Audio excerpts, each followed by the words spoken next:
Meskin. I'm 27 years old. I made Aliyah from Los Angeles about 4.5 years ago, and I live here in Jerusalem. And I am the sister, older sister, of the esteemed filmmaker and amazing person behind the camera.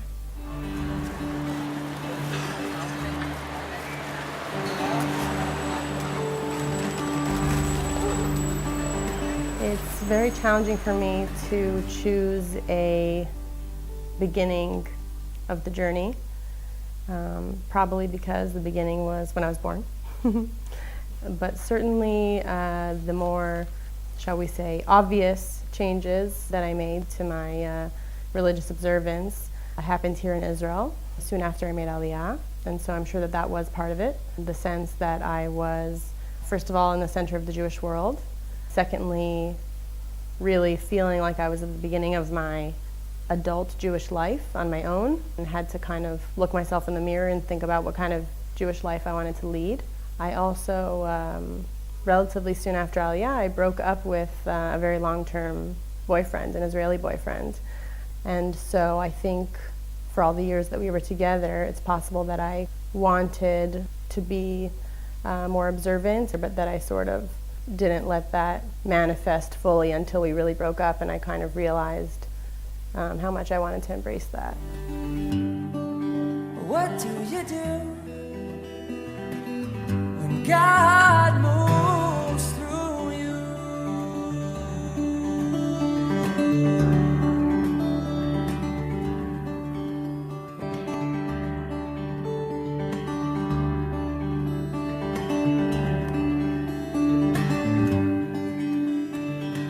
Telling people about my religious evolution definitely was a challenge, and there's actually part of it that I regret. At least where I was coming from, I always remembered this discourse that happens when you hear about someone who becomes religious. You know, they went crazy, or they got aced, or I don't know what. They kind of, you know, like went off the deep end. Something happened. Oh yeah, she moved over to Israel and she like, whoo, you know, got religious. And so I was really paranoid of people judging me. And then so my response was to judge them and assume that they wouldn't be able to understand or grasp the complexity or whatever it was that I was going through. I was so concerned about what people would think of me that I didn't give them the opportunity to kind of be part of the process, or for it to be a two-way conversation. Oh, what are we doing? Talking about your observance. Excellent. Talking about a revolution. One of the challenging things emotionally in the process was working hard not to insult my parents, or ever in any way feel like what they had given me wasn't enough, or like I felt like they didn't accept me, or like that they would feel that I didn't accept them, or that somebody's standards weren't good enough for someone else, or something like that. The thing I'm worried most about was how it would affect our time together and whether it would get in the way of us interacting. You know, I think your mother and I have had some interesting discussions about, you know, are we worried that you're going to be one of these Haredi people that basically sort of disowns you if you don't take on those practices, or they're afraid, you know, you're going to... You don't have to worry about that. No.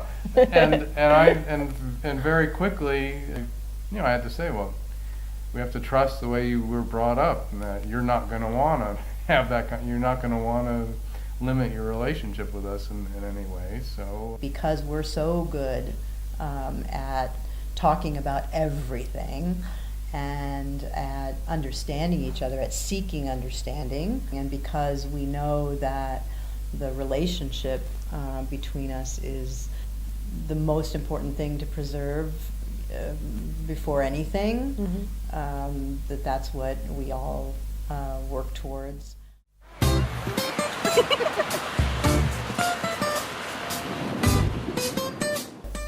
My parents, despite the fact that they'll contest this, of course, are some of the most religious people I know, because their humility, their generosity, the way that they relate to other people, their priorities, they gave us the tools and education very consciously to be able to know more and do more Jewishly.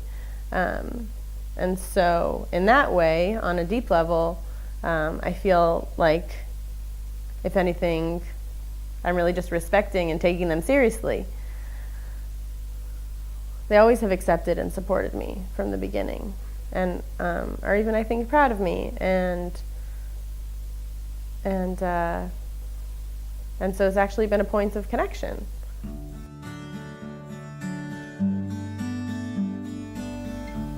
There's always those what if questions. What if, hadn't broken up with that boyfriend, or hadn't made Aliyah, or hadn't, had gone to college somewhere different and hadn't gotten involved in Israel advocacy, or I don't know. Hard to say, of course, because only God knows. But I'm sure each of those things would have, changed the course. But would they have changed the destination? I don't know. Kind of feel like somehow I would have ended up in Israel and living a religious life, even if I would have gotten to it in different ways. Somehow, sometime.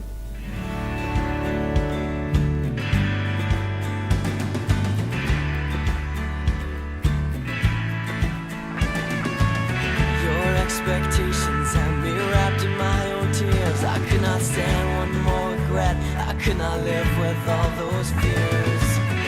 I threw my hands up in the air and they were caught by one more person undermining every battle.